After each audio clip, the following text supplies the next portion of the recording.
नमस्कार दोस्तों, कैसे आप सब। आशा करते हैं बहुत अच्छे होंगे और बहुत ही शिद्दत से आप अपने तैयारी को कर रहे होंगे। दोस्तों, मैं एक सीरीज स्टार्ट किया हूं जो कि डेली प्रीवियस ईयर क्वेश्चन लेकर के आता हूं और ये आज मेरा दूसरा वीडियो है, यानी कि हिस्ट्री का ये दूसरा वीडियो है। पिछला वीडियो में मैं 2018 का जो प्रीवियस ईयर क्वेश्चन पेपर था मैं उनको करवाया था और ये आज जो है दूसरा वीडियो है। 2019 का क्वेश्चन पेपर है और आप अभी रिजल्ट अगर बेहतर कर सकते हैं तो वो प्रीवियस ईयर क्वेश्चन से कर सकते हैं। अभी आपको पता चल जाएगा। अगर आप दूसरा वीडियो देखे हैं तो 2018 वाला अगर देख लिए हैं तो 2019 वाला में आप देखेंगे कि बहुत सारा क्वेश्चन रिपीट किया है मात्र एक साल के अंदर। तो ये मेरा आज दूसरा वीडियो है, तो आप लोग हमसे जुड़ करके अपनी तैयारी को पूरा कर सकते हैं। चलिए हम स्टार्ट करते हैं सीधे क्वेश्चन पर। ये क्वेश्चन देखिए जो कि आपको मिलने वाला है। पहला क्वेश्चन आपका जो है क्या है देख लेते हैं। चलिए, पहला क्वेश्चन है अकबर ने टोडरमल को, किसको? टोडरमल को दीवान ए अशरफ कब नियुक्त किया? दीवान ए अशरफ को शॉर्टकट में अगर कहें तो वित्त मंत्री भी कहते हैं, ठीक है। तो अकबर ने टोडरमल को अपना वित्त मंत्री नियुक्त किया था, यानी कि दीवान ए अशरफ नियुक्त किया था। कब किया था? तो इनको जो किया था मैं आपको बता देता हूं। ये किया था 1582 ईस्वी में। कब किया था? 1582 ईस्वी में। सर ये दीवान ए अशरफ समझ में नहीं आया। तो भाई ये दीवान ए अशरफ जो है ये राजस्व व्यवस्था से जुड़ा है। किससे? राजस्व व्यवस्था से। राजस्व व्यवस्था से जुड़ा हुआ है, जो कि कर लेने के लिए जो है इस व्यक्ति को वित्त मंत्री बनाया गया था राजस्व वसूलने के लिए, ठीक है। तो ये कब? 1582 में, ठीक है। किसके द्वारा? तो ये हो जाएगा अकबर के द्वारा। तो क्वेश्चन घुरा के भी पूछ सकता है कि टोडरमल किसका वित्त मंत्री था भाई? तो अकबर का था, ठीक है। अगला मेरे भाई देखो क्वेश्चन है, दिल्ली चलो का नारा किसने दिया? और ये जो है एक तरह से मैं बता दूं क्या होगा, महात्मा गांधी, लोकमान्य तिलक या लाला लाजपत राय या सुभाष चंद्र बोस। तो देखो ये जो है ना गलत हो जाएगा, ये भी गलत है और ये भी गलत है। सुभाष चंद्र बोस ने दिया था। दिल्ली चलो का नारा जो है सुभाष चंद्र बोस ने दिया था। और ये किस लिए दिया था? जब आजाद हिंद फौज का स्थापना कर रहा था, गठन कर रहा था सिंगापुर में, तब ये जाकर के दिल्ली चलो का नारा दिया था, ठीक है। किसने दिया था? सुभाष चंद्र बोस ने दिया था। चलो अगला क्वेश्चन देख लेते हैं। अगला क्वेश्चन है, हड़प्पा सभ्यता किस युग की सभ्यता है? अगर आप पहला वीडियो देखे हैं 2018 वाला, तो क्या आपको नहीं लगता है कि ये क्वेश्चन रिपीट किया है? तो ये हड़प्पा सभ्यता किस युग की सभ्यता है? लौह युग तो होगा ही नहीं, क्या हो जाएगा? कांस्य युग हो जाएगा। तो याद रखिएगा, रिपीट किया हुआ क्वेश्चन ये फर्स्ट हुआ, जो कि 2018 में भी इसको पूछा गया, ठीक है। चलो आगे चलते हैं। अगला है महालवाड़ी बंदोबस्त किसके द्वारा लागू किया गया था? महालवाड़ी बंदोबस्त किसके द्वारा लागू किया गया था? तो मैं आपको इसके बारे में थोड़ा सा बता देता हूं। ये महालवाड़ी बंदोबस्त जो है ये भी एक तरह से करों से संबंधित है, ठीक है, कर से संबंधित है। परंतु ये महालवाड़ी बंदोबस्त जो है ये लॉर्ड विलियम बेंटिक के द्वारा किया गया था। किसके द्वारा? लॉर्ड विलियम बेंटिक, है ना। लॉर्ड विलियम बेंटिक के द्वारा इसको लागू किया गया था, जो कि ऑप्शन में नहीं है, ठीक है। तो ऑप्शन में नहीं है तो लॉर्ड विलियम बेंटिक ने लागू किया था, परंतु ये जो मार्टिन वर्ड है इन्होंने इसको तैयार किया था, लागू नहीं किया था, इनको तैयार किया था। देखो कितना गलत देता है क्वेश्चन, ये समझ में आप लोग को आना चाहिए, ठीक है। तो ये लॉर्ड विलियम बेंटिक के द्वारा लागू किया गया था, जबकि मार्टिन वर्ड के द्वारा तैयार किया गया था। चलो मतलब बनाया गया था। आगे सिंधु घाटी, पिछला वीडियो में हमने बात किया था सिंधु घाटी के निवासियों को किस धातु का ज्ञान नहीं था? सिंधु घाटी के निवासियों को किस धातु का ज्ञान नहीं था? तो आंसर क्या हो जाएगा? आंसर हो जाएगा लोहा। वहां पर लोहा का साक्ष्य मिला ही नहीं था। इस बातों को याद रखिएगा कि वहां पर लोहा का साक्ष्य नहीं मिला था। ठीक है, चलो तो लोहा जो है इसका करेक्ट आंसर हो जाएगा। आगे चलते हैं। आगे है फतेहपुर सीकरी को किसने अपना राजधानी बनाया? फतेहपुर सीकरी को किसने अपना राजधानी बनाया? तो याद रखिएगा, किसने बनाया? अकबर ने बनाया। किसने बनाया? अकबर ने बनाया अपना राजधानी। किसे? फतेहपुर सीकरी को। ठीक है, तो याद रखिएगा फतेहपुर सीकरी जो है किस राज्य में है ना? ये किस राज्य में है? तो याद रखिएगा ये गुजरात में। किस में है? गुजरात में। गुजरात में फतेहपुर सीकरी कहाँ है? गुजरात में है। और पहली बार फतेहपुर सीकरी में ही जो गुजरात में है, पहली बार अकबर ने समुद्र का दर्शन किया था। पहली बार अकबर ने समुद्र का दर्शन किया था। कहां पर? गुजरात के फतेहपुर सीकरी में, जो कि कच्छ जिला में पड़ता है। ठीक है, चलो आगे। आगे हैं अकबर ने दीन ए इलाही कब प्रारंभ किया? अकबर ने दीन ए इलाही कब प्रारंभ किया? तो दीन ए इलाही अकबर ने कब प्रारंभ किया? तो दीन ए इलाही देखो औसे तो होना चाहिए 1582, लेकिन ऑप्शन में नहीं है 1582, तो आंसर लगाएंगे 1581। ठीक है, आंसर लगाएंगे 1581। चलो आगे चलते हैं। आगे है पाकिस्तान शब्द का, यानी पाकिस्तान शब्द किसने दिया था? तो ये क्वेश्चन भी देखिए मैंने कराया था। ये दूसरा वो क्वेश्चन हो गया, 2019 में ये आया और 2018 में आया, यानी 2 क्वेश्चन रिपीट किया अभी तक 1 साल में। ठीक है, तो पाकिस्तान शब्द का जिक्र किया था लियाकत अली, नहीं लियाकत अली नहीं होगा, चौधरी रहमत अली। क्या होगा? चौधरी रहमत अली हो जाएगा। ठीक है, चौधरी रहमत अली। जबकि पाकिस्तान का प्रथम प्रधानमंत्री था लियाकत अली, है ना, first prime minister of Pakistan. ठीक है, कहां का? पाकिस्तान का। तो ये था पाकिस्तान का प्रथम पीएम, है ना। तो इसका आंसर हो जाएगा पाकिस्तान शब्द किसने दिया? चौधरी रहमत अली। चलो आगे चलते हैं। अगला है पुर्तगाली। पुर्तगालियों ने गोवा पर कब अधिकार किया? तो बताइएगा पुर्तगालियों ने गोवा पर कब अधिकार किया? इसका आंसर जो है यह क्वेश्चन रिपीट किया है, ये 1510 हो जाएगा। क्या हो जाएगा? 1510 हो जाएगा। पुर्तगालियों ने गोवा पर कब अधिकार किया? तो 1510 इसका आंसर हो जाएगा। ये तीसरा क्वेश्चन रिपीटेड है। तीसरा क्वेश्चन रिपीटेड है जो कि 2018 में भी आया था। चलो मैं आपको बताते चल रहा हूं कि कौन सा क्वेश्चन कब आया था। चलो अच्छा, एक चीज और है यहां पर, एक तो और है, छोड़ो कुछ कोई बात नहीं, आगे चलते हैं। आगे फोर्ट विलियम किस शहर में स्थित है? फोर्ट विलियम जो कि अंग्रेजों के शासन काल में ही बना था। कहां बना था? आप सभी को पता है कि ये कोलकाता में बना था। कहां बना था? कोलकाता में बना था। तो अभी तक ये कोलकाता में ही स्थित है। तो फोर्ट विलियम कहां स्थित है? कोलकाता में ही स्थित है। ये फोर्ट विलियम है, कोलकाता में स्थित। और अभी जो है इसका नाम बदलकर क्या कर दिया है? विजय दुर्ग कर दिया गया है। इसका नाम बदलकर अभी विजय दुर्ग कर दिया गया है। इन बातों को याद रखिएगा। तो ये कलकत्ता में है फोर्ट विलियम। चलो आगे जो है अल बरूनी किसके साथ भारत आया था? अल बरूनी किसके साथ भारत आया था? बताइएगा, अल बरूनी किसके साथ भारत आया था? तो आंसर हो जाएगा मोहम्मद गजनवी। क्या हो जाएगा? मोहम्मद गजनवी। ठीक है, कब आया था? जब ये आक्रमण, यानी कि मोहम्मद गजनवी आक्रमण कर रहा था भारत पर, तब उनके साथ में उनका सहयोगी बन के आया था। ठीक है, और उन्होंने जो है कि यहाँ पर रह करके किताब भी लिखा। कौन सा किताब लिखा? अल बरूनी का कौन सा किताब है? पिछले वीडियो में हमने कराया था, जरूर बताइएगा। ठीक है, अगला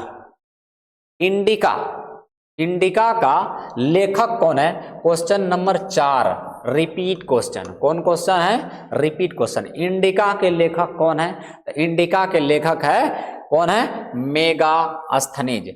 मेगास्थनीज इंडिका के लेखक कौन है? मेगास्थनीज।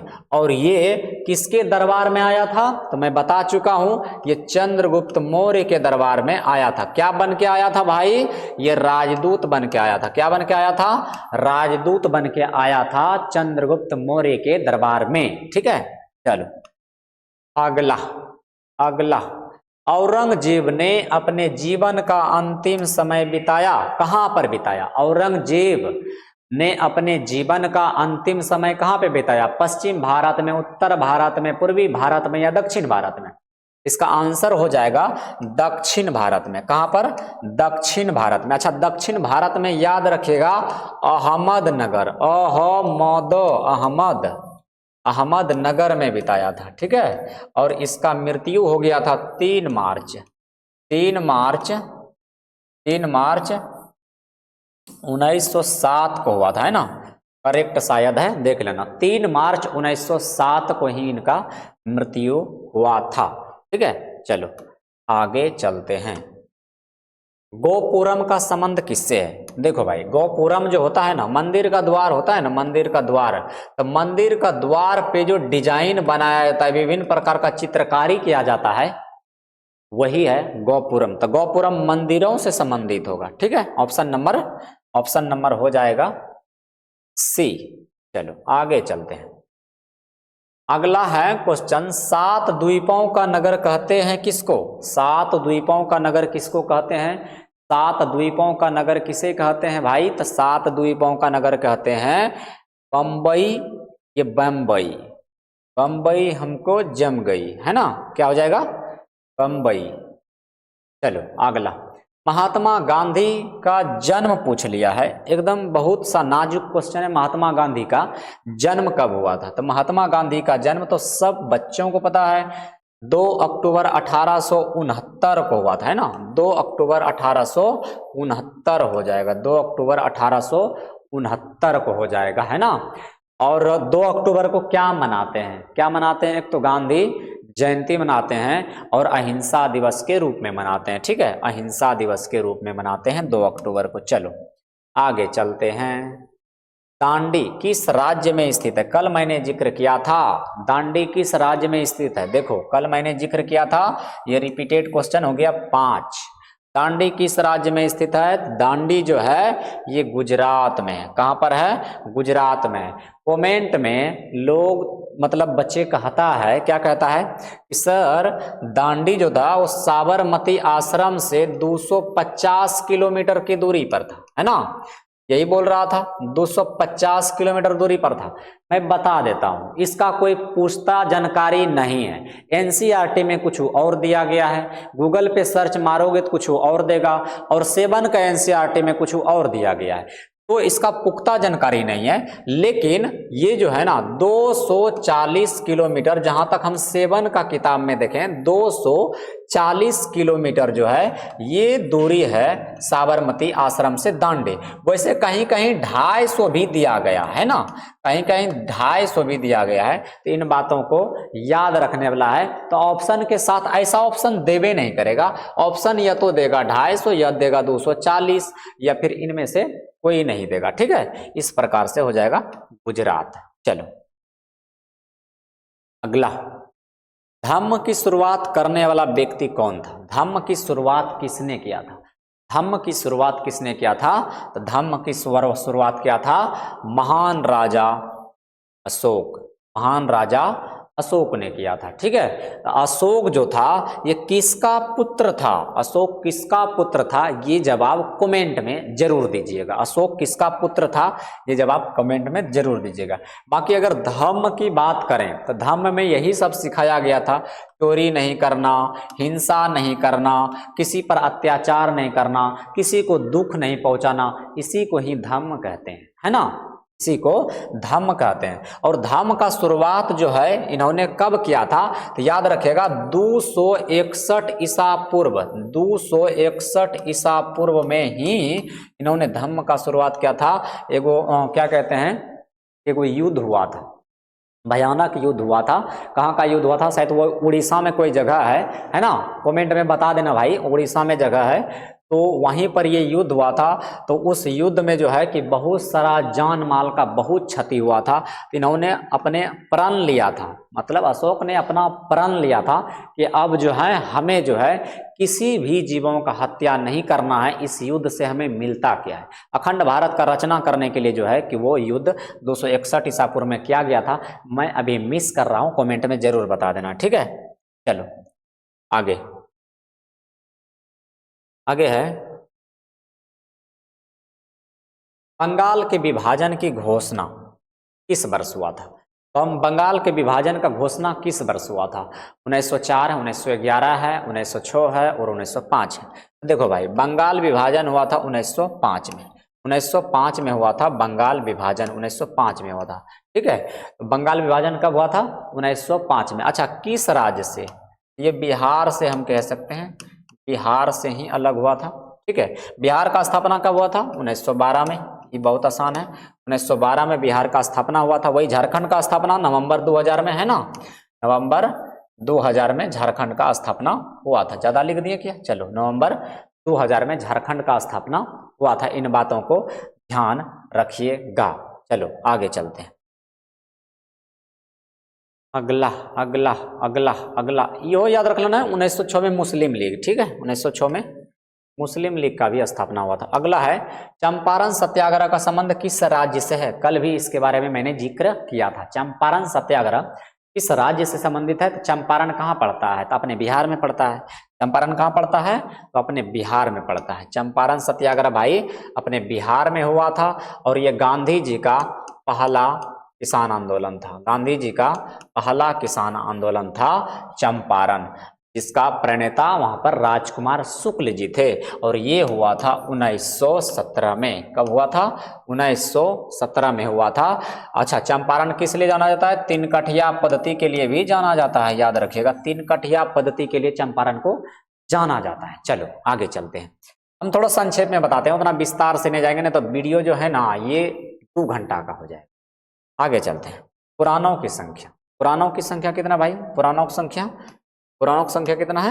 18 है। पुराणों की संख्या कितना है? 18 है। आप अपने से भी थोड़ा सा एनालिसिस करके बताया करो। वैसे मैं फास्ट जो है कि जवाब देने का कोशिश करता हूं, चूंकि ये ज़्यादा लंबा हो जाएगा वीडियो। तो ये 18 है। पुराणों की संख्या कितना है? 18 है। मैं बता देता हूँ थोड़ा सा और आपको एक चीज़ें, ये जो है यहाँ पर थोड़ा सा संख्या ये सब याद रखना। पुराणों की संख्या हो गया 18। पुराण कितना हो गया? 18। पुराण हो गया 18, जबकि पुराण 18। वेद कितना? वेद कितना? वेद भी याद रखिएगा, वेद 4, वेद 4। उसके बाद वेदांग कितना? वेदांग भाई है, वेदांग है, वेदांग दांग दांग है, कितना है? 6 है। वेदांग कितना है? 6 है। तो ये सब याद रखने वाला बात है। उसके बाद उपनिषद कितना है? उपनिषद कितना है? उपनिषद 108 गो उपनिषद है। कितना उपनिषद है?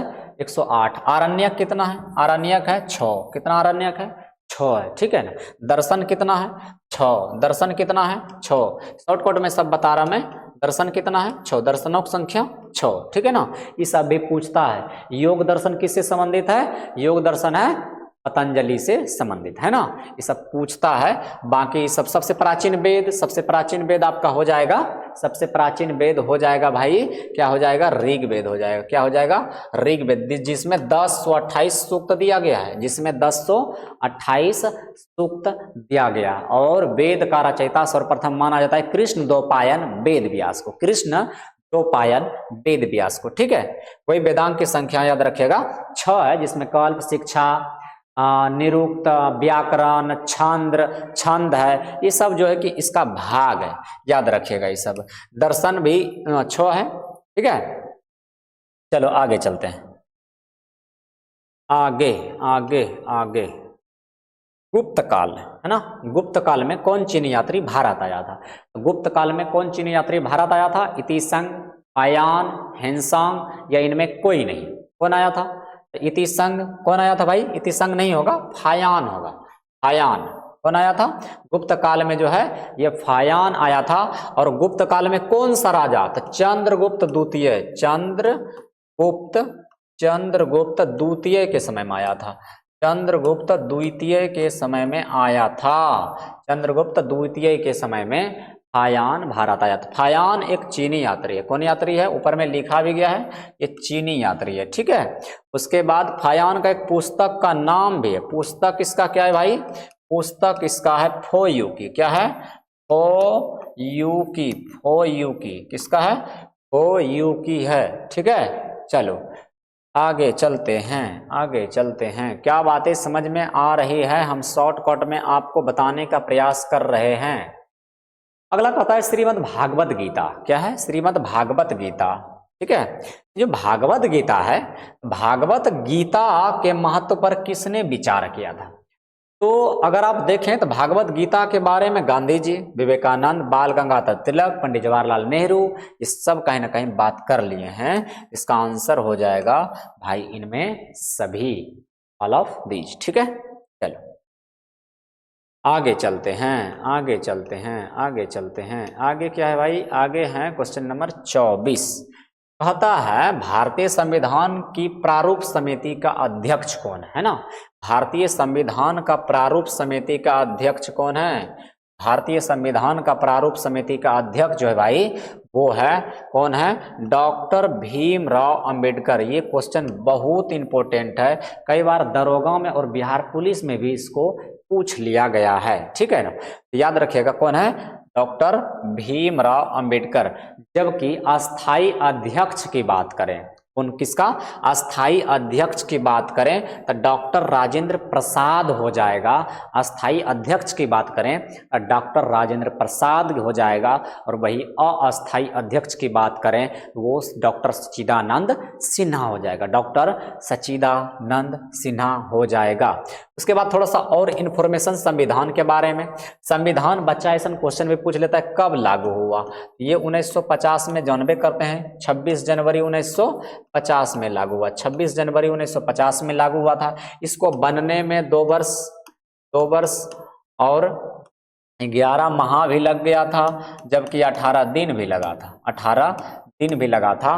कई तारीख को बन के ये तैयार हो गया था भाई? तो 26 नवंबर। आज तारीख 26 नवंबर 1949 ईस्वी को जो है ये बन के तैयार हो गया था, जबकि 1950 को लागू हो गया था। याद रखिएगा संविधान में पहला संशोधन कब हुआ था? तो संविधान में पहला संशोधन हो गया था 1951 में। कब? 1951 में ये पहला संशोधन हो गया था। संविधान में कितने भाग हैं? तो 22 भाग है। कितने अनुच्छेद हैं? तो 395 अनुच्छेद हैं।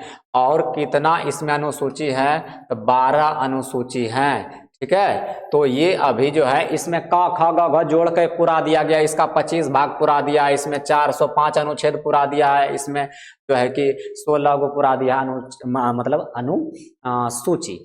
तो ये बात हमें ध्यान में रखना है, क्योंकि पूछेगा यही मेन रूप से, मूल रूप से पूछेगा। तो मूल रूप से यही है, 22 भाग है, 395 अनुच्छेद है और 12 अनुसूचियां हैं, ठीक है।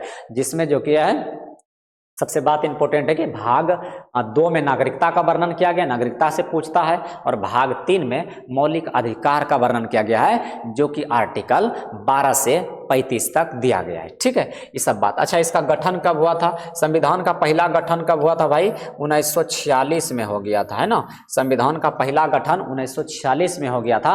जबकि संविधान पर निर्णय कब लिया गया था? 1934 में संविधान पर पहली बार निर्णय ले लिया गया था, ठीक है। तो ये सब बातों को याद रखेगा। इतना हम डिटेल से अगर बताएंगे ना तो क्या हो जाए कि वीडियो थोड़ा सा लंबा हो जाएगा, इसीलिए प्रयास करते हैं थोड़ा सा शॉर्ट में करने का, ठीक है। चलो आगे आइन ए अकबरी। आइन ए अकबरी के लेखक कौन है?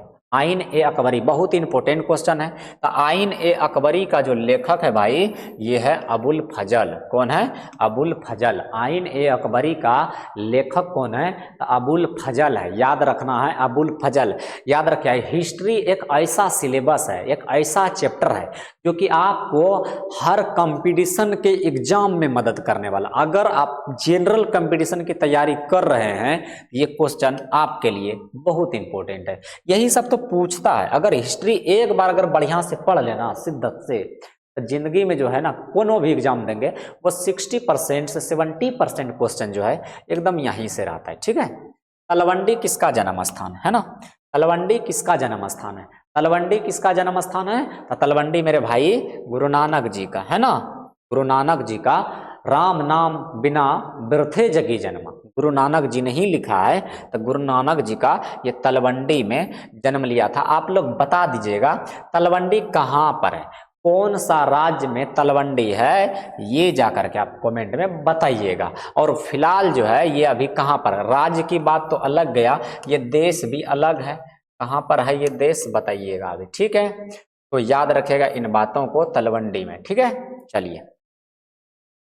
अच्छा, एक बात और बता देता हूं इसके बारे में, ये गुरु नानक जी सिख धर्म से संबंधित है। किस धर्म से, सिख धर्म से संबंधित है। और ये सिख धर्म के प्रथम गुरु माने जाते हैं, सिख धर्म के प्रथम गुरु हैं कौन, गुरु नानक जी। जबकि सिख धर्म के 5वें गुरु जो है पूछा जाता है गुरु अर्जुन देव हैं। जबकि सिख धर्म के 10वें गुरु जो है वो गुरु गोविंद सिंह है। कौन है, गुरु गोविंद सिंह है।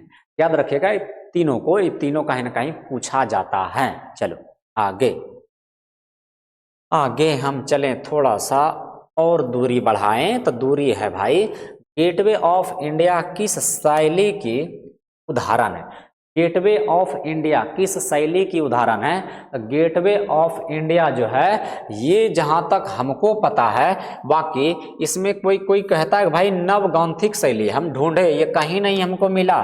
ठीक है ना, तो इंडो सारा सैनिक शैली है, इसमें इंडो सारा सैनिक शैली है, तो याद रखिएगा इंडो सारा सैनिक शैली है। चलो अगला क्वेश्चन है, आगे है हम्पी किस राज्य से संबंधित है, हम्पी किस साम्राज्य से संबंधित है। हम्पी मौर्य साम्राज्य से है, गुप्त साम्राज्य से, या बहुमनी साम्राज्य, या फिर विजयनगर साम्राज्य से है।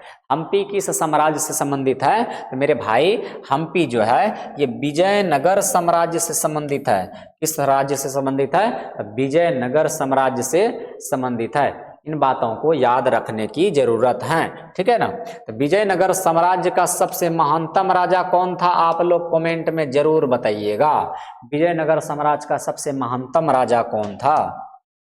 चलो आगे 29वां नंबर है, भारत में आने वाला प्रथम पुर्तगाली कौन था, भारत में आने वाला प्रथम पुर्तगाली कौन था। तो भारत जो आया था ना भाई, वो आया था वास्को डिगामा, वास्को डिगामा। ये छठा क्वेश्चन रिपीट कर दिया, कौन आया था, वास्को डिगामा आया था, वास्को डिगामा आया था। कब आया था, ये 1498 में आया था। इसी को कहा जाता है कि इन्होंने ही भारत का खोज किया था। कहाँ आया था, केरल के कालीकट, केरल के कालीकट स्थान पर, कालीकट स्थान पर आया था। क्या लेकर के भाई ये गया था, तो ये गया था मसाला लेकर के। कितना, मसाला लेकर के गया था। केरल को मसालों की बगान भी कहते हैं, तो वहां से मसाला लेकर के गया था, और उस मसाला को ये यूरोप में जाके 300 गुना ज्यादा में बेचा था। 300% इन्होंने मुनाफा वहां पर कमाया था। और ये जो है ना वास्को डिगामा, इसका स्वागत किया था भाई जमोरिन ने, जमोरिन ने इसका स्वागत किया था, जमोरिन, इसका स्वागत जमोरिन ने किया था। ठीक है, इस सब बातों को ध्यान में रखना है, जितना बातें मैं बोल रहा हूं इस सब बातों को भी ध्यान में रखना है। अगला क्वेश्चन है, अगला क्वेश्चन है द्वितीय लिखा है, द्वितीय विश्व युद्ध। हाँ, द्वितीय विश्व युद्ध जो है ये किस वर्ष हुआ था, द्वितीय विश्व युद्ध। आप सभी को पता है कि प्रथम विश्व युद्ध कब हुआ था, प्रथम विश्व युद्ध भाई हुआ था, प्रथम विश्व युद्ध 1914 से 1918 तक चला था, है ना, 1914 से 1918 तक चला था। वही द्वितीय विश्व युद्ध जो है 1939 से 1945 तक चला था, 1945 तक चला था। और इस युद्ध रुकने का आप एक कारण बता सकते हो कि यह युद्ध क्यों रुक गया। अगर बता सकते हो तो भाई आप जो है कमेंट में जरूर बताना कि यह युद्ध क्यों रुक गया था। और सभी को पता है ना, तो ये हो गया था 1939 हो जाएगा, 1939 हो जाएगा। प्रारंभ पूछ रहा है ना, हाँ प्रारंभ। खत्म अगर समाप्त पूछता तब 1945 लिखते, लेकिन खत्म तो हुआ ही नहीं, हुआ 5-6 साल बाद खत्म।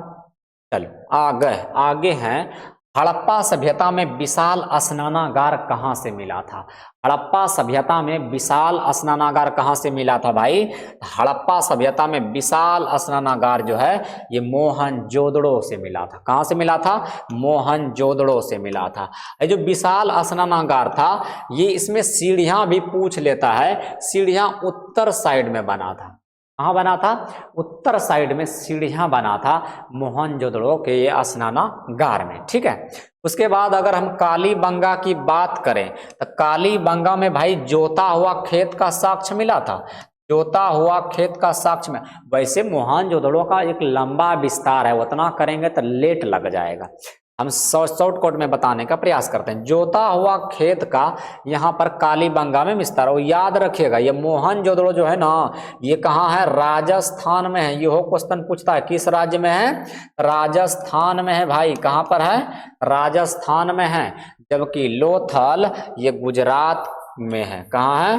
गुजरात में है, भोगवा नदी के किनारे है। ये रोपड़ कहाँ है भाई? तो ये पंजाब में है ना, पंजाब में रोपड़ पड़ता है, ध्यान दीजिएगा। ठीक है, देखो हमसे क्या होता है कभी कभी बाय मिस हो जाता है, तो उन पर ज्यादा ध्यान नहीं देने की जरूरत है। हो जाता है कभी कभी बाय मिस, सभी से हो जाता है, तो हमसे भी कहीं ना कहीं हो जाता है। इस बातों को जरा, चलो आगे चलते हैं। असहयोग आंदोलन, असहयोग आंदोलन किस वर्ष शुरू हुआ था? बताइएगा, असहयोग आंदोलन किस वर्ष शुरू हुआ था?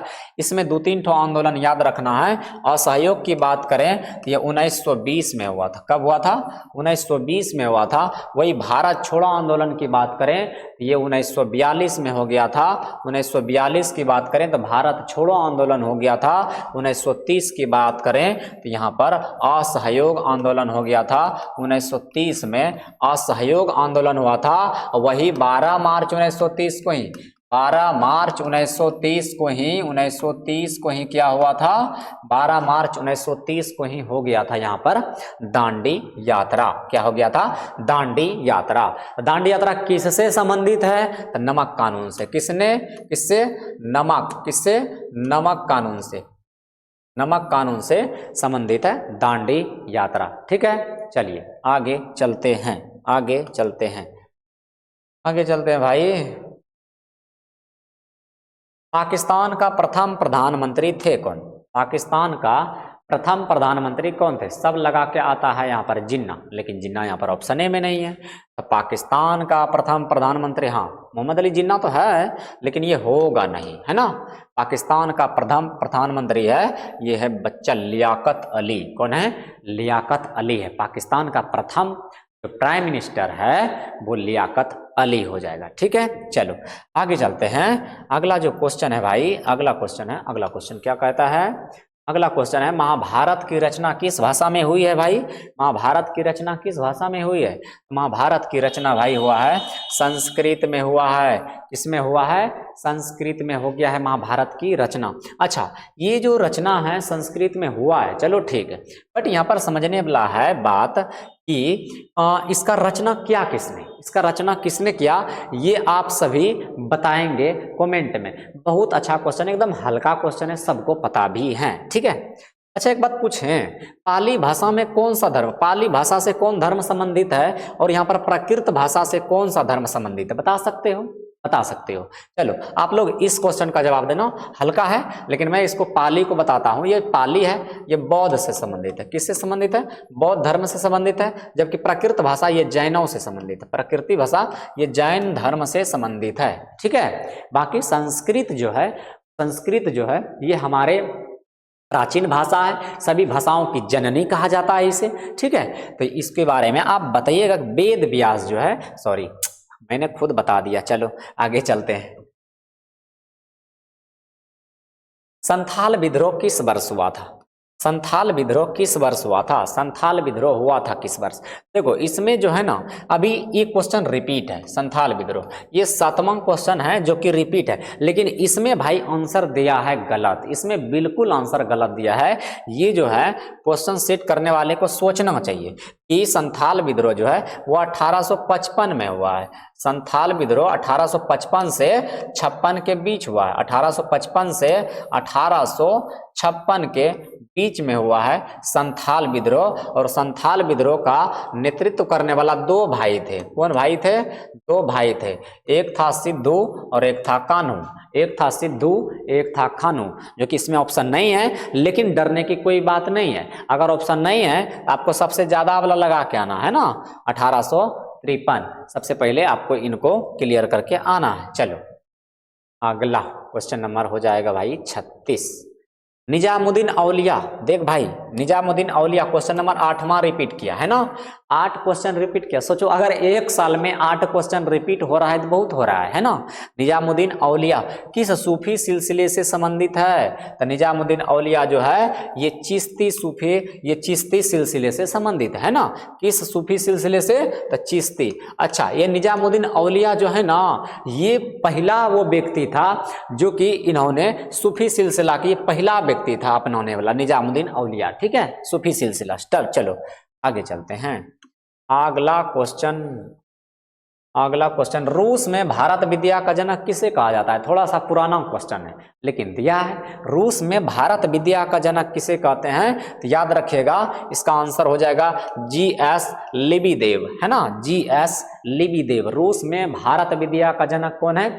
जीएस लिबिदेव हैं, जीएस लिबिदेव हैं, जीएस लिबिदेव हैं। भारत विद्या का जनक कौन है? जीएस लिबिदेव।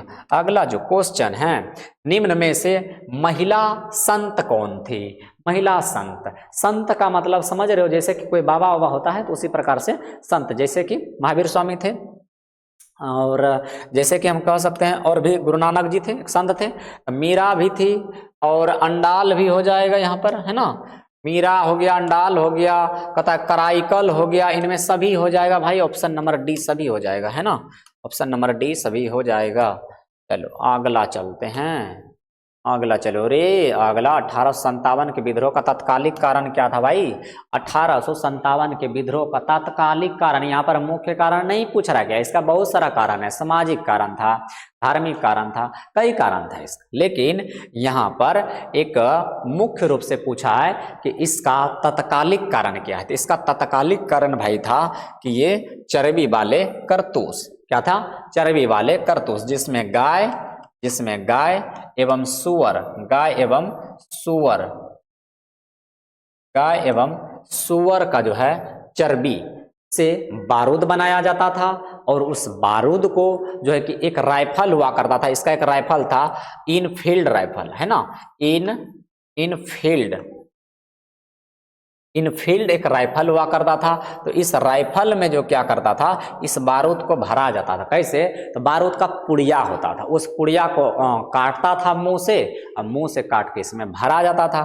तो गाय और सुअर का जो चर्बी था, ये कहीं ना कहीं हिंदू धर्म के लिए गाय पवित्र, और मुस्लिम धर्म के लिए जो है वो सुअर जो था भाई वो अछूत माना जाता है। इसीलिए दोनों का धर्म नष्ट हो रहा था। इसीलिए इसका नेतृत्व 1857 का जो विद्रोह हुआ था, इसका नेतृत्व करने वाला व्यक्ति जो था वो मंगल पांडे था, और उनको जो है कि फांसी पर चढ़ा दिया गया। फिर धीरे धीरे जो है आंदोलन एक बड़ा रूप लिया। और ये बात बताइएगा, ये 1857 का जो आंदोलन है ये कई तारीख को स्टार्ट हुआ था, ये कमेंट में जरूर बताइएगा। तारीख मतलब 1857 में, लेकिन कौन महीना कितना तारीख को ये शुरू हुआ था, ठीक है, ये कमेंट में आपके लिए रहा। ठीक है, चलिए अगला क्वेश्चन चलो रे। ख्वाजा मोइनुद्दीन की दरगाह कहाँ पर है? ख्वाजा मोइनुद्दीन की दरगाह कहाँ पर है? दरगाह मतलब भाई होता है मुसलमानों में जो जमीन में जो है कि उसको जमीन को खुदाई कर दिया जाता है, उसमें उसको गाड़ दिया जाता है, वहां पर एक पिंड बना दिया जाता है, उसका नाम, स्थान, सब चीज लिख दिया जाता है, पूरा एड्रेस। ठीक है, तो दरगाह कहाँ पर भाई? ये अजमेर में। कहाँ पर? अजमेर। ये अजमेर कहाँ है? राजस्थान में है, राजस्थान में ये अजमेर है। कहाँ है? राजस्थान में है ये अजमेर। चलो अगला चलो रे, श्वेतांबर और दिगंबर, भाई क्वेश्चन नंबर हो गया 9, रिपीटेड क्वेश्चन, एक साल में, है ना, 9। देखो, श्वेतंबर एवं दिगंबर का संबंध किस धर्म से है? श्वेतंबर एवं दिगंबर का जो संबंध है वो जैनों से। किससे है? जैन से। हीनयान और महायान, हीनयान और महायान किस धर्म से हैं बताइएगा। हीनयान और महायान किस धर्म से हैं बताना है कमेंट में। अच्छा, एक में और एगो धर्म था भाई, ब्रजयान भी इसमें शामिल था, ब्रजयान शामिल था। चलो आगे चलें क्या? अगला चलो रे। कहता तंबाकू का सेवन सर्वप्रथम किस मुगल सम्राट ने किया था? तंबाकू का सेवन सर्वप्रथम किस मुगल सम्राट ने किया था? तंबाकू का सेवन सर्वप्रथम किस मुगल सम्राट ने किया था? भाई ये क्वेश्चन रिपीट हो गया, 10वां। क्या हो गया? 10वां क्वेश्चन रिपीट कर दिया गया है। चलो, ये हो जाएगा भाई अकबर। क्या हो जाएगा? अकबर। और सबसे पहले इस पर प्रतिबंध किसने लगाया? किसने प्रतिबंध लगाया? तो याद रखिएगा भाई, जहांगीर। किसने लगाया? जहांगीर। किसने लगाया? जहांगीर। एक लड़का पूछा हमसे कल, अमित कुमार, कि सर ये जो मुगल वंश का अंतिम शासक था वो बहादुर शाह जफर नहीं था। हाँ, बात सही है, लेकिन यहाँ समझने वाला बात है कि अंतिम शासक बोला था तो औरंगजेब जब मरा था ना, औरंगजेब उसका अंतिम वंश था, अंतिम शासक नहीं था। तो औरंगजेब ने उसको सौंप के गया था, इसलिए उसको, बहादुर शाह जफर को, मुगल साम्राज्य का जो है अंतिम शासक माना गया है। लेकिन वहां अगर हम बात करें तो वो एक सेनापति था। बहादुर शाह जफर एक सेनापति था, लेकिन उसको मुगल वंश का कार्यभार सौंपा गया तो अंतिम हुआ। ठीक है, तो ध्यान इस बात का भी रखना है। चलो आगे आगे आगे आगे आगे आगे आगे। द ग्रेट नहीं लिखा? द ग्रेट रिवोल्ट नामक पुस्तक किसने लिखा? द ग्रेट रिवोल्ट नामक पुस्तक भाई किसने लिखा? आप सभी को पता है कि अशोक मेहता के सिवा इसको और कौन लिख सकता है? याद रखना, अशोक मेहता। किसने लिखा? अशोक मेहता। अशोक मेहता ने लिखा था, याद रखिएगा। ऑप्शन नंबर बी हो जाएगा। चलो अगला है, लोथल किस नदी के किनारे हैं? क्वेश्चन नंबर 11वां रिपीटेड। लोथल किस नदी के किनारे हैं? लोथल जो है ये किस नदी के किनारे हैं? ये है भोगवा नदी के किनारे। किस नदी के किनारे हैं? भोगवा नदी के किनारे हैं। अगला, कर्नवालिस कोड पूछा है, तो कर्नवालिस कोड जो है क्या है? कर्नवालिस कोड कितना है? कर्नवालिस कोड जो है भाई ये कितना है आप लोग बताओ। तो कर्नवालिस कोड जो है 1793। अब देखो, कहते हो ना कि सर मिस्टेक कैसे हो जाता है, देखो ये कैसे मिस्टेक हुआ है, 1793 1793। क्या किया जाए इसको बताइए, क्या किया जाए? तो दो गो ऑप्शन में है, तो बच्चा कोनो रंगाएगा तो आंसर तो सही होबे करेगा। तो देखो भाई, ऐसा नहीं है कि मिस्टेक सिर्फ हम ही से होता है, मिस्टेक बड़े बड़े लोग भी कर देते हैं। तो हम कौन गली का, कौन खेत का मूली है भाई रे ये। चलो ये दोनों में से कोई भी लगा लो। 1793 में ही, मतलब 1793 कर्नवालिस कोड है। कब बना था? 1793 में बना था। अगला, अभी मैंने बात किया मुस्लिम लीग का स्थापना का बात किया था। मुस्लिम लीग का स्थापना कब हुआ था? अभी हमने बात किया कि मुस्लिम लीग का स्थापना भाई हुआ था, ये हुआ था 1906 में। कब हुआ था? 1906 में हुआ था मुस्लिम लीग का स्थापना।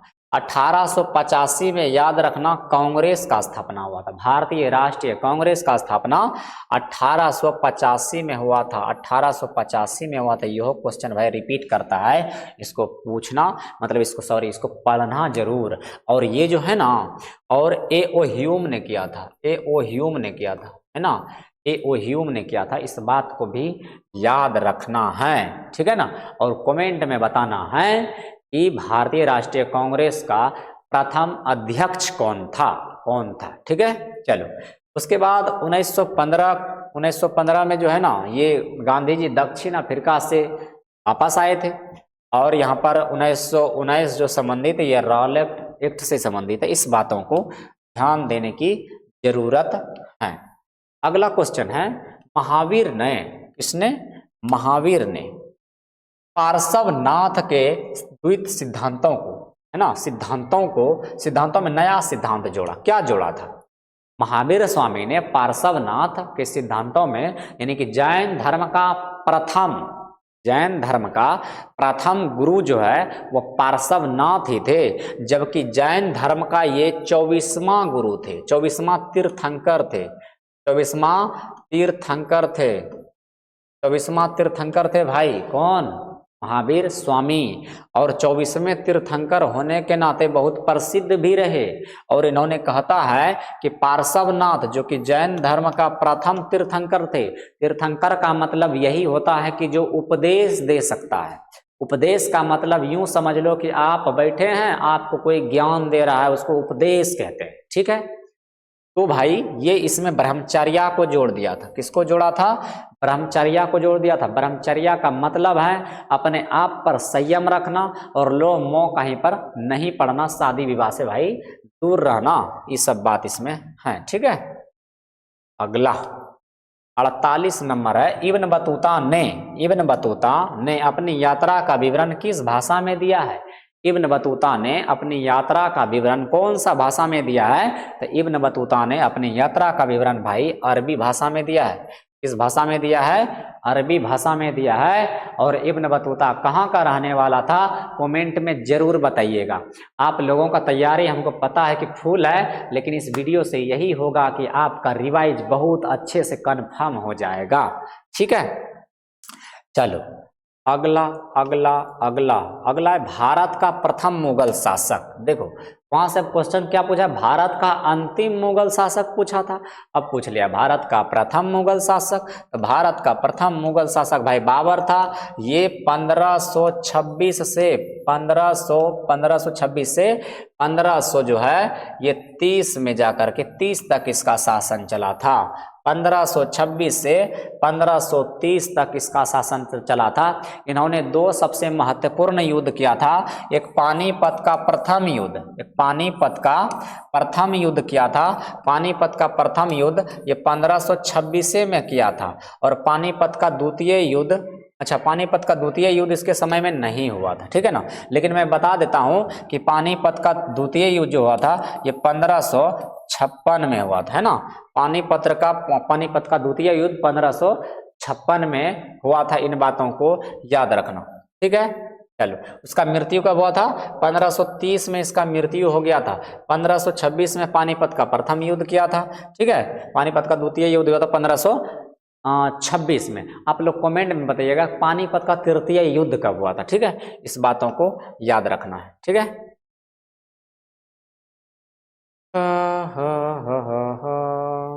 अगला पटना में 1857 का विद्रोह का नेतृत्व किसने किया? पटना में 1857 के विद्रोह का नेतृत्व किसने किया था?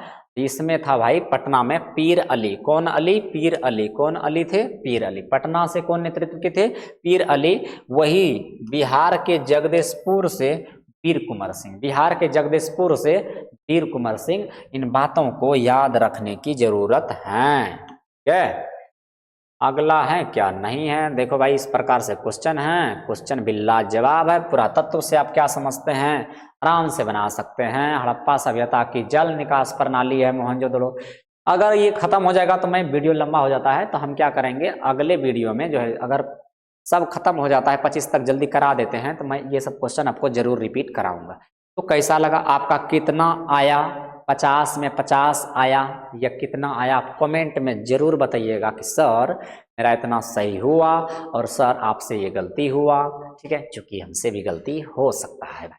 चलो ठीक है, तो क्या अगला दिन हम अगला वीडियो लेके उपस्थित हो जाएं? हाँ या ना में जवाब जरूर दीजिएगा। मिलते हैं नेक्स्ट वीडियो में, तब तक के लिए जय हिंद, नमस्कार, धन्यवाद।